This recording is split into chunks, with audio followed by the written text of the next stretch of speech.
हाय दोस्तों, नमस्ते, प्रणाम आप सभी को। दोस्तों यहाँ पे देखिए, यहाँ पे पूरे जो भी सोशल मीडिया से हैं, पटरौना कुशीनगर से वो आए हुए हैं पूरे हमारे टीम के। और मैं आज वही उम्मीद भी लगाई थी कि आज जाऊंगी मैं थावे माता दर्शन करने के लिए। तो आज सबसे मुलाकात हुई और आज देखिए दोस्तों, आज सबसे मुलाकात हुई। जिससे मुलाकात नहीं हुई थी उन लोगों से आज मुलाकात हुई। आइए मैं आप लोगों से तो ये आज 2 साल के बाद मुलाकात हुआ है। बहुत देर दिन बाद से मुलाकात हुआ है। पता था सीधवा मुलाकात हुआ, एक बार कुशीनगर में मुलाकात हुआ है। आपको चिन्ह रहे दीदी नहीं चिन्ह रहे, हम जरूर चिन्ह रहे दीदी के।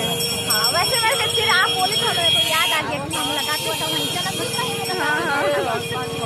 बाद दोस्तों आप लोग मेरे को सपोर्ट करेंगे। मेरे चैनल का विमल देवी 480 यूट्यूब पर, इंस्टाग्राम में विमल देवी और फेसबुक नाम है विमल देवी। इसे फॉलो शेयर कर देंगे।